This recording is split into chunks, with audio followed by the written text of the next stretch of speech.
टुन्नी चिड़िया और गोरी कवि दोनों बेस्ट फ्रेंड्स थे। टुन्नी चिड़िया गरीब थी, यहाँ पर गोरी कवि बहुत ही अमीर थी। देखते देखते दोनों की दोस्ती टूट जाती है। गोरी कवि बहुत ही ज्यादा घमंडी थी, लेकिन टुन्नी चिड़िया एकदम सिंपल स्वभाव की थी।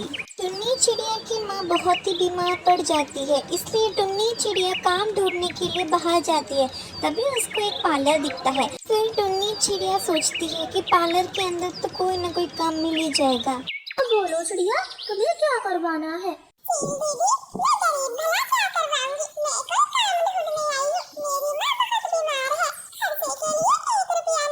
अच्छा ठीक है, मेरी काम वाली भी काम छोड़ के जा चुकी है, तो साफ सफाई का काम कर लेगी। हाँ दीदी, मैं सब कर लूंगी, आप बस मुझे काम समझा दे। दिन में क्या क्या करना होगा? झाड़ू पोछा, और जब कस्टमर आते हैं तो जल्दी जल्दी मुझे सामान देना, और फिर पार्लर के सामान को उसकी जगह पर सेट करना, बस यही होगा।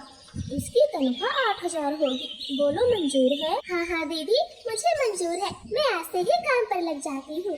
टुन्नी चिड़िया बहुत ही ज्यादा खुश हो जाती है और सारा काम अच्छे से करती है, जिसको देखकर चील को टुन्नी चिड़िया बहुत ही अच्छा लगने लगी। तेरा काम मुझे बहुत अच्छा लगा, अब तो जा आराम कर, और कल से इसी समय पर आ जाया करना। टुन्नी चिड़िया खुशी खुशी अपने घर चली जाती है और ऐसे ही दिन बीतने लगी। एक दिन चील ये कहती है टुन्नी से, ये लो पैसे, तुमने तो पैसे मांगे ही नहीं, लो ये तुम्हारे कुछ काम आएंगे। लेकिन दीदी, अभी तो 1 महीना भी नहीं हुआ, मैंने बस इसीलिए पैसे नहीं मांगे। महीना नहीं हुआ तो क्या हुआ, खर्चे सबके घर में है, आधे पैसे तुम अब रख लो, आधे महीने होने पर ले जाना। ऐसे ही कुछ साल बीत जाते हैं और टुन्नी चिड़िया के लिए रिश्ता आता है। और टुन्नी चिड़िया की माँ टुन्नी से ये कहती है कि बेटी, मैंने बिना पूछे तेरी शादी की बात चलाई, ये रिश्ता सुंदरवन से आया है, मेरा कुछ नहीं पता मैं कब भगवान के घर चली जाऊं, जल्दी से तेरे हाथ पीले हो जाएं, तो मुझे भी चैन की मौत आएगी। माँ, बस शादी ही तो करनी है, आप ऐसे क्यों बोलती हो? बेटी, जो सच है वही बोल रही हो, तू बता, लड़का तुझे पसंद है? माँ, हम गरीब लोग हैं, हमारी क्या पसंद, आप लड़के पक्षी से पूछो, उसे मैं पसंद हूँ। तेरी फोटो दिखाई थी, लड़के को तो पसंद है, फिर लड़के पक्षी की माँ रानों को मिठाई खिलाती और रिश्ता पक्का कर अपने घर जाती। 2-3 दिन ऐसे ही बीत जाते। इधर अमीर गोरी कवि का भी रिश्ता आया था, और गोरी कवि की तो धूमधाम से सगाई होती, खूब जोर शोर से खाना बजाना होता। रानो बेटी, गोरी की सगाई हुई है तो उसी की धूम मची है। गरीब और अमीर में कितना फर्क होता है, मेरा रिश्ता हुआ जो किसी को खबर तक नहीं हुई, और वही एक अमीर का रिश्ता हुआ, पूरे जंगल में धूम मची है। बेटी क्या सोच रही है? कुछ नहीं, मैं पार्लर जा रही हूँ। क्या अपने पार्लर जाती, लेकिन आज वो बहुत उदास थी, चील तो उसे देखते ही पहचान लेता हुआ। आज तो बहुत उदास है, कुछ हुआ है क्या? चील दीदी, अब मेरा रिश्ता हो गया, बस उसी को लेके सोच रही थी। ये तो खुशी की बात है, फिर तुम्हारा मुंह ऐसे लटका क्यों है? चल ये सब छोड़, बता तेरा होने वाला पति क्या करता है? दीदी, वो घोंसलों की छत पक्की करते हैं, मेरी मासी की छत पक्की की थी, तो माँ ने उनसे रिश्ते की बात चलाई, और दूसरे दिन मेरा रिश्ता कर दिया। रिश्ते से तो खुश तो है ना? मेरा मतलब तुझे चिड़ा पक्षी पसंद है? हाँ दीदी, जैसे हम गरीब हैं, ऐसे ही वो पक्षी है, तो पसंद कैसे ना हो, सब ठीक ठाक है। फिर मेरी चांद सी दुल्हन, तुम इतना उदास क्यों हो?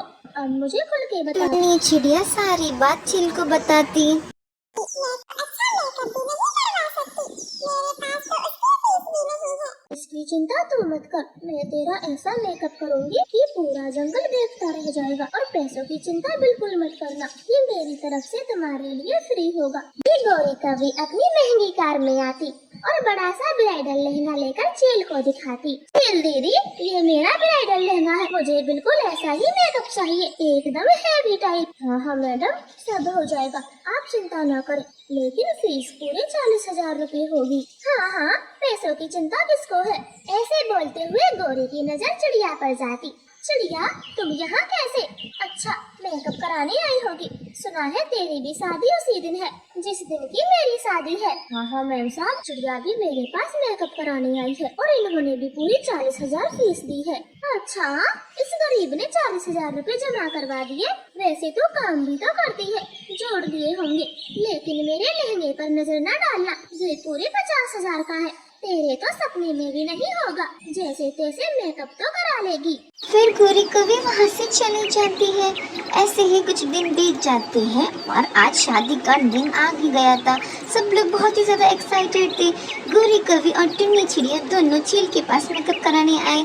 चील पहले टुन्नी का मेकअप करती है और ये कहती है कि तुम्हारा मेकअप तो हो गया है, अभी तुम जाके लहंगा पहन के आ जाओ। फिर टुन्नी चिड़िया जाकर अपना लहंगा पहन के आ जाती है और गौरी कवि तो उसको देखकर शॉक ही हो गई थी। अरे टुन्नी चिड़िया, तुम्हारे पास इतना महंगा लहंगा कहाँ से आया? चिड़िया कहती है कि गौरी, तुम टुन्नी को ही देखती रहोगी कि तुम्हारा भी मेकअप कराओगी। हाँ चलो चील, मेरा भी मेकअप कर दो। फिर चील गौरी का मेकअप कर देती है और गौरी भी लहंगा पहन के आ जाती है और गौरी के लहंगे से टुन्नी का लहंगा बहुत ही ज्यादा सुंदर था। तभी चील ये कहता है कि गौरी, तुम तो बोल रही थी कि तुम्हारा लहंगा सबसे सुंदर है, लेकिन टुन्नी का लहंगा तो तेरे से भी सुंदर है। इसलिए बोलते हैं गौरी, घमंड नहीं करना चाहिए। फिर गौरी कवि गुस्से से वहाँ से चली जाती है और टुन्नी चिड़िया ये कहती है कि धन्यवाद चील, आपने मेरे लिए इतना अच्छा लहंगा और इतना मेकअप किया। तभी चील कहता है कि नहीं, तुम्हारी आज शादी है, चलो मैं तुम्हें अपनी गाड़ी में छोड़ देता हूँ, वैसे भी बहुत लेट हो गया है। और ये थैंक यू सब छोड़ो। फिर चील बहन टुन्नी को अपनी गाड़ी में शादी के मंडप तक छोड़ देते हैं और टुन्नी की शादी बहुत ही मजे से हो जाती है। इसलिए कहते हैं दोस्तों, घमंड बुरी बला होती है, गरीब हो या अमीर